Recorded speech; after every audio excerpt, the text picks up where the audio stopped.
I'm not a huge fan of scare tactics. I think I've never been a fan, and I don't think they work. All these guys are going to get stripped of their licenses. They won't be able to be a plumber again legally. Anywhere. These companies are going to have a bad rep because their names are all on it. They're all on the investigation. All the companies' names are on the investigation. If anybody's paying attention, they're not going to use these guys anymore.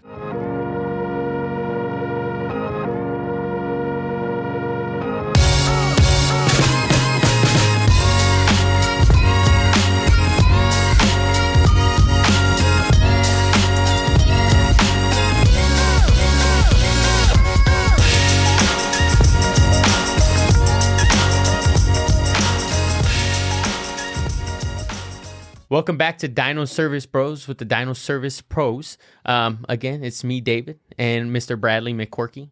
Coming back at you guys to talk a little bit about plumbing integrity, company integrity. Integrity in the trades. Yeah, for sure. Well, I guess you could dive into it, kind of what happened this last week here in the state of Utah. Drama. Man, I feel like I need to pull it up, though. I know, I have it right here. Drama in the... What is it? So kick off the title. Where did you send that to me at? Our text. So it says Utah Plumbing and HVAC Company accused of predatory business practices. To kind of summarize it, there was a few companies here in the state of Utah. I think majority of it was up in Salt Lake, Doppel, and all of them are cracking down, which is good. It's a good thing to have. We're a big fan of having Doppel play a big role in staying on top of this, truly, because the more professional businesses you have and legitimate businesses you have out there, it's better for all of us businesses that are doing it properly. But to kind of summarize a little bit about what happened, a big part of it was they were going around and using scare tactics. I guess that's a big part of it is scare tactics, overcharging. They were charging dementia patients, or not patients, but people with dementia, having them, they would write out the check and they would have the homeowner with dementia sign off for it. And there was one lady that got spent $50K. And a lot of it was plumbing companies, HVAC companies selling systems that didn't need to be installed. They weren't needs, but they were scaring the homeowners into buying them. Because if they didn't buy them, it would kill their mom, their dad, their grandma, and everybody else. So a lot of scare tactic is used. We see that a lot in the trades for whatever reason. It's not ideal, but we do see it. If you want to kind of dive into it, Brad. Yeah, well, it says this company continually employed deceptive scare tactics to pressure homeowners into unnecessary and expensive services, even when they knew some of their customers were vulnerable adults. And so the complaint was filed by the district attorney. So it's not just like a homeowner complained. I'm sure they did, and then that's how this investigation continued. But it included the company. It was some 6 to 8 different companies, all under the same umbrella, and then 12 of its electricians and plumbers.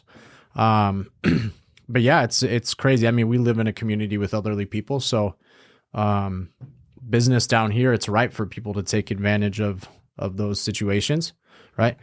I know companies have employed people here, very aware that companies have employed people here that use scare tactics to increase their checks. I mean, we work in an industry where it's primarily based on, it's commission-based industry. Yep. And people are rewarded for performance. So I think, kind of wading through who's going to be a good person and a bad person is a big issue in the industry. Because those people that are out for themselves are going to use those scare tactics as soon as they learn them to get the customer to start spending money. Yeah, commit to whatever it is. So it's kind of like what we were talking about last night. There's a way to go about it, right? And you said it kind of well where, hey, this is going to happen. We're not ever going to be the one to say when it's going to happen, right? Yeah. It's I think we're talking about water softeners and how hard water here is detrimental to pipes.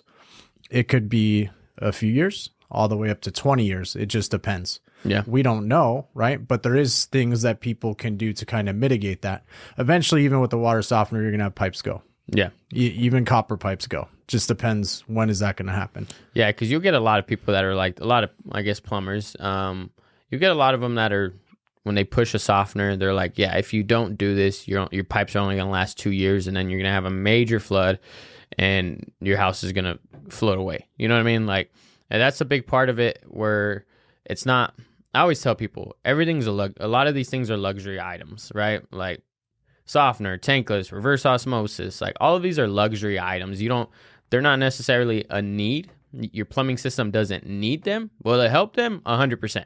But you don't need it. Like what I always told our guys and anybody I worked with was, because they would always ask me, how do you sell so much? How do you, how are you pushing out all these numbers and doing all these jobs and without scaring them? And I'm like, because you don't need it. Like truthfully, you don't. The thing I love about plumbing, I think we've talked about it in the past, is it's all, there's no like gimmicks to it. There are some gimmick items out on the market, but there's no like gimmicks to what we're putting in. Like a softener is going to help prolong the life of your plumbing system.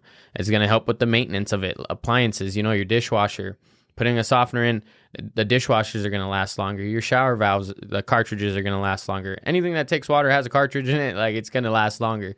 So ideally, if you want to invest in your plumbing system, that's the way to do it, right? Put a softener on the home. It's going to help prolong the life. If you don't, you're going to cut the life expectancy of your plumbing system, down to half or more, whatever it may be. But again, what like irritates me is people will scare them that same day, even with water heaters, right? I see it a lot. I've worked with guys in the past that did that. Hey, if you don't change out this water heater today, you're going to have all these issues. It's going to blow up. Your house is going to have a major explosion. Like, do you want to die, over a water heater? And it's like, okay, pump the brakes. It's not that bad, but, that's just, I guess it's the industry we're in. People get greedy, right? Money's massive. And mainly when you're a commission company, which most service companies are commission based, that you're going to see a lot of that happening. And a big part of that too was, about the investigation was they didn't have no supervision. There was no one overseeing it. So whether it's the company pushing it out or it's just the guys, because sometimes it's not even the company pushing out those scare tactics. It's the guys themselves that are out there doing it. Yeah, because they know they're going to make more. Yeah, and companies aren't going to ask because they're like, oh, cool, you're making us money, whatever, So they're not really supervising what's going on out there. They had a bunch of apprentices. I think out of like 120 or 150, they had 5 master licenses, which you can't do. 120 employees. Yeah, 5 held master licenses. Yeah, which is crazy. This is where Doppel kind of drops the ball. It's interesting because in the article, Doppel kind of touts that they're going to take action and remove the licenses from these people and individuals. But it's unfortunate that Doppel didn't take proactive steps to prevent this from happening. Yeah, I mean, we see it all the time, especially down here. There's big companies here where they're selling big jobs for a lot of money, high dollar value. Warranties are okay, but they're selling it for high dollar value, and they're getting the lack of professionalism from the workers because they just can't employ enough licensed people. So they employ the first guy with some competency, right, that can kind of piece Legos together. Yeah. Makes their jobs done, and then they rely on the warranty passing before it fails. Yeah. And that's really all it is. That's why you get a lot of 1-year warranty, bumper warranties.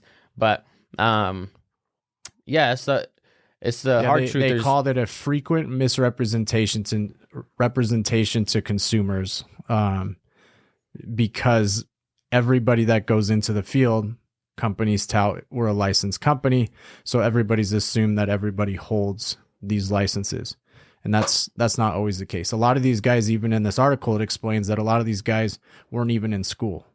Yeah, they're just guys running amok in a truck, whatever you want to call them. But that's the hard thing too, is those type of people put a bad name to us, right? You get a lot of that where they're going to put a bad name on us because like we deal with it all the time, where we go into houses and their walls are already up as soon as we walk through the door because they think we're getting a car salesman, right? Mm-hmm. He's going to sell us all these things that we don't want, and all we have is a toilet running. We just want the toilet to be fixed, right? But obviously, like I've said in the past, we are salesmen to a point, right? To a point we are, but it's how far you're pushing it. Really how I like to see it, and people can say what they want, but how I've always looked at it is we're educating them, right? We're just going to educate you on our system, because I've never been pushy. Like in my sales, like I don't enjoy it. I can't lay my head down at night if I'm a pushy salesman. I don't want it. I'm there to help them. I am their plumber. And I tell them all the things, like we just did this water main on last week, right? Went out, another company went out, and like we were the second opinion. So we went out, we gave them different options on how to run the water main instead of going all the way up the concrete like the last guy wanted. He wanted to run it all the way up the concrete, which is fine too. But for us, I'm like, that's going to cost you more in concrete repair. It's going to look ugly because you're going to have this massive joint down your, like up your driveway when there was dirt, 10 feet away. I'm like, so we're going to cut the concrete sideways, hit the dirt, run it up the dirt, go into the house. It saved him over $1,000 in concrete repair going that route instead. Cause I think the bid for concrete replacement was like $2,000. And I think the bid we got from one of our guys who does concrete, I think he was like $500-700, something like that. So it saved him massively on there. And then it doesn't look as ugly, But that's like $1,300 extra in commission for that other tech if he sells it that way. Yeah. And I'm like, and that's another thing too, is there's a lot of companies out here that are not general contractors that contract out work, whether it be drywall, concrete, and they add it to their ticket. And then they make a commission, the company makes a profit, and then they pay that drywall guy, concrete guy. We don't do that. It's just like, because we're not GCs, we're plumbers. We have our licenses to do what we do. So all I do is give people referrals. I'm like, hey, I've worked with these guys. I could get them out here, but I'm giving you their contact. And they deal with business with them, But rather than upselling their services, we're just passing on who we would have hired anyways. Yeah, these guys are great. They follow us. They're good costs, like we vet them or whatever, So, but on this job in particular, like, we walked in and I was just like, I was telling him because I saw his softener was leaking because we had a glick where the main was going to tie into in the house.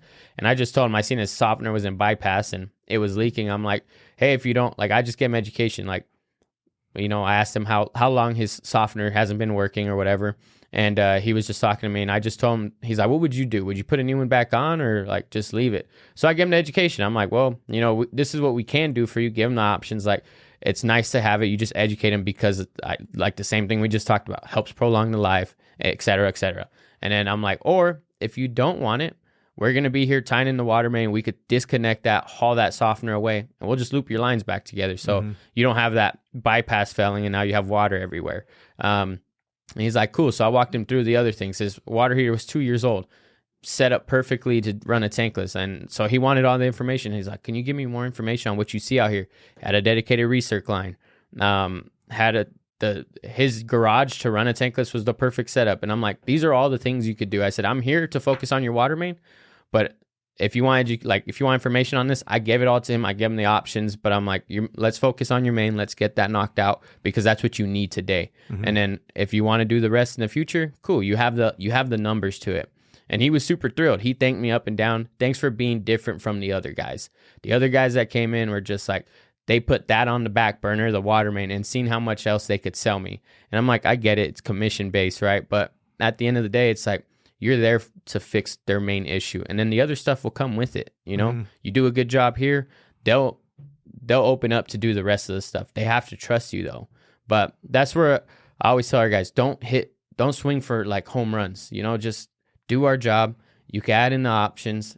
They like you. They trust you. You educated them enough. Now it's up to them to decide whether they want to do it or not. Most likely they'll do it if you did a good job. You took care of them and they trust in you. They're going to do the work. But I'm not a huge fan of scare tactics. I think I've never been a fan and I don't think they work.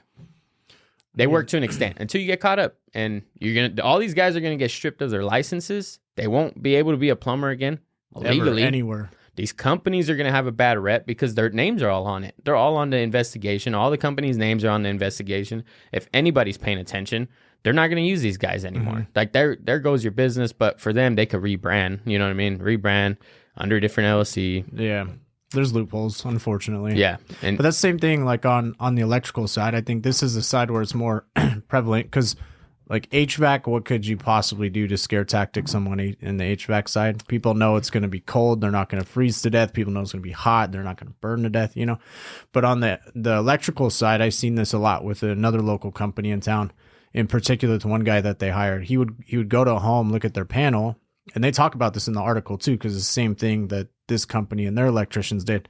They look at a panel, and they say, if you don't replace this panel immediately, you're going to have a house fire. Not you could, not, Yeah. hey, this is our recommendation. This is what could happen if we don't replace it. But they would sit there to the customer and say, you will have a house fire. So now you have little old grandma, completely terrified her house going to burn down because she didn't change out the panel that she was told to change out. So it sucks because companies like this give a huge mistrust to the industry. We're going to feel this statewide, right? We're all going to feel this statewide, and we're going to have to change kind of how we approach things with customers, because it just puts out to the general public that, oh, maybe all companies are this way, or, why are they different? How are they different? What's the things I could do to ask the right questions? But I think you nailed it, where it really goes back to the customer's choice, right? Yeah. It's not a, hey, you have to do this. Our recommendation is you do it. But in the end, let's take care of the reason you call this out here, and then let's see what else you may want to take care of, considering everything we talked about. Yeah, and then at the end of that job, that guy, because I left, we had to run up to Salt Lake, but I guess he came up to Dan. He's like, "Hey, David, talk to me about doing all this stuff. I just want a little bit more information on it now. Like he had me interested. Now I want more information. What's it look like? Da da da da." And I'm like, exactly my point. Like, you focus on their main issue. You kind of just plant the seed of the stuff, and if they want it, they'll ask of it of you. You know what I mean? I'm like, we're already doing a main for you. Like, we could do all these other things if you want it, but I'm like, my main priority is to get your water back up and running. That's you have a main leak underneath your driveway.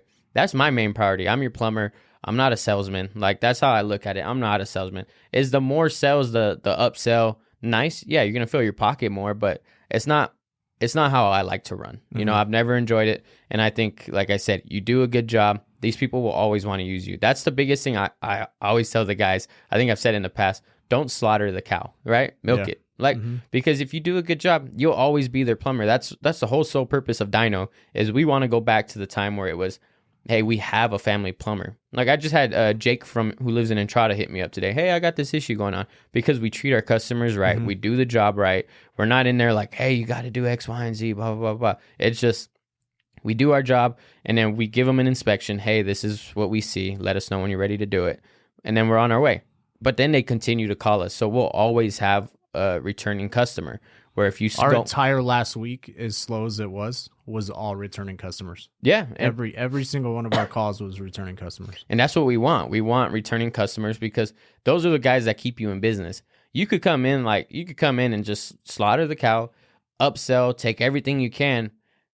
But in a small town like St. George, you better hope you're moving pretty soon after that, because you're only going to do it for so long until they catch on, and then you won't have any work here. This town is small. The word spreads fast. And if you're not treating people right, they'll never use you here. It takes one customer to ruin it. Oh, yeah, 100%. Treat a customer wrong, they'll ruin it for the rest of them. Yep, 100%. Not that they'll ruin it, but if you just treat someone wrong, they'll tell everybody. They'll run you out of business. Pretty common, yeah. Yeah, they'll run you out of business. And like I said, it's the whole purpose we ran away from the big companies we were at, because it's the same thing. How much can you pull? Like, I remember I was doing, like, I was clearing $100,000 a month, selling and doing my work, for plumbing. And the guys that were only doing like 20,000 in a van or 30,000 in a van, they're just like, hey, we need you to do more. We need you to hit 150, because you got to make up for the guys down here. I'm like, I can only do so much, I'm only one man. I can only work so much. And that's what they're like. How do you get that? How do you get that? Like, and I'm like, literally this process, you'd use this process, people are going to come back to you. We're not selling we're selling a product, I guess, but like I say, plumbing is, you're constantly going to have work. Things are constantly going to fail, but you want those people to continue to call you. So you're continuously making an income year after year. But I wonder if the state, because the state, like when we call 811 when we got to dig, right? Yeah. They define in there an emergency as a situation where we're looking to protect property preservation and life preservation. Yeah. So I'm wondering too, if like just the way some things work out there, right? Like, you put that into someone's head, property preservation, life preservation comes along with water and electrical. I'm wondering if out there in the field, people are taking that as, hey, this is my way where I can kind of snake my way into the home, because the state says it's property preservation, and without water, it's life preservation. So they're just backtracking it to, hey, I'm going to use this to tactic the customer into kind of pulling them a direction. Yeah, I'm preserving your life right Yeah. now. I'm trying to save you, man. That one, it really does bother me. That aspect of it bothers me because you can't please everybody, right? No, yeah. Our pricing is going to be higher than the next guy, but there's going to be a guy higher than us, and then the truck in a truck is going to be lower than me. Like, somebody's always going to think you're ripping them off. Doesn't matter. Like, man, we've done jobs for cheap, and they're like, you're ripping us off. And I'm like, no, like, we're not making money. Like, I hope you know this is a free job pretty much. You're paying for material, and I'm paying my guy an hourly rate, like, because that's what I needed to do to make sure you were taken care of. But there's a right way to do it and a wrong way to do it. Last night's job was a perfect example of that. Yeah, 100%. And I think... But they'll keep calling. Oh, yeah, always. And that's the nice thing is, like I say, the returning customers are the most important, I think. You know, because it may not be $50,000 up front, but over time, you're going to continue to see that money. You're going to see that flow of income. They're going to tell their neighbors and uncles and so forth, and you're just going to keep getting business. Word of mouth is the best advertisement you could have, and that's by treating your customers right. If you treat them wrong, they're going to make sure all their family going to know not to use you. Yep. And so you lost 100 customers, where if you do a good job, you gain 10, you know, because people talk about the bad more than they talk about the good. So as a customer, what can you do to protect yourself in this situation? And my favorite response is call for a second opinion. Yeah. Call someone else. Don't feel like you're stuck to that person. The business should make you feel like it's your choice in the end, and they're not forcing you to do anything. If you feel like something's off, just say, okay, I'm going to get a second opinion on this. You may be out a service fee with the first company, but at least you got their information. You got a diagnosis. So you did pay for something in the sense of someone coming out and providing a diagnosis and their time to tell you what they believe the issue is wrong, regardless if they try to sell you. Worst case, you call someone else, explain the situation to another company. I could almost guarantee you would find somebody pretty quickly that'd be willing to come out and say, hey, yes, we'll give you a second opinion, probably even for free. We do free second opinions all the time. Yep. What I say don't do, though, is don't give the second company, third or fourth company that comes out, don't give them the last guy's spill. Don't give them the last guy's estimate. Let them run their process through. And then at the end, when they're all said and done, then you could give them the number, if that's what you want to do. Why I say that, because a lot of people will be like, right off the jump, like another plumber will come in, or HVAC, whatever, a tradesman will come in and be like, oh, what did the last guy say? How much did the last guy charge? And then off of that, they'll be like, okay, well, I know what you don't like. Mm-hmm. So let me go 1,000 under, you know, or let me go 500 under. Let me see if I could get you. But why I say to do it at the end, because I know everyone's like, oh, well, if I could get the cheaper price, why not? You want them to run through the process. You want to be comfortable, and you want to know that they actually know what they're talking about, right? You want to be confident in their skill, and they're not just going based off another plumber's rate. So it's like this last job, not to throw shade, but the running up the water main up the driveway, right? What he didn't realize is he still had to tie into the backflow preventer, which was off to where the dirt was at. Yeah. So he never even saw that, or I guess seen that, but he never seen it. He didn't bring it up to the homeowner. He didn't test it. And he was just like, oh yeah, we're going to just cut up here. We're going to shoot it up. It's going to be $7,000. And so when I got out there and I walked him through my process, he's like, well, the last guy didn't talk about the backflow. And I'm like, well, let's test it. Shut off his water main. He has no water to his backflow. I'm like, you have to get water over there. We're replacing your main. You have to feed this line. And I'm like, so at the end of the day, you'd still be cutting concrete to go this way to still tie in. And already he lost all faith in the last company because he's like, none of that was brought up. No, I didn't have any of that education. And that means my cost probably would have went up. And I'm like, that's up to the company to decide. Or they would have walked away, not resolved that, and he'd be fighting them to call him back and saying, what the hell? Yeah, why don't I have water to my irrigation anymore? So it's like I say, you want them to run through the process so you know that you're confident in who's out there and what they're doing. So it's just like that. Not to like blow our heads up or whatever, but at the end of the day, like, we take pride in what we do, taking care, like making sure we cross out every step before we're upselling. Because I give them the option too. We could do a spot repair. We don't have to replace your main. Ideally, we want to. Once the pipe starts wearing out, you start getting pinhole leaks. Ideally, yeah, why not replace the main? You're already cutting up concrete. Mm-hmm. But I always give the option. We could do a spot repair. It's going to be cheaper, or we could go through the main, and here's the benefits of that. And he chose to do the full main. Mm-hmm. So like I say, there's options. There's there's not just one way to plumb. There's multiple ways to fix things. And so getting multiple options and vetting your companies that you have out, I think, is super important. In all trades, not just plumbing. Do it for electrical, HVAC, every trade out there. Windows, whatever I mean. It doesn't matter. Concrete work. Awesome. But other than that, I think that kind of wraps up that story. So you guys can find us at www.dinoservicepros.com, on all socials at Dino Service Pros. You can also call us at 435-236-4568. We're on Google, Yahoo, Bing, all the places. So ask questions. We're happy to help. Even if you just call and say, hey, I got this going on, I'd love to catch your ear. We'll definitely sit there and talk to you about it. We look forward to hearing from you. All right. Love you. Bye.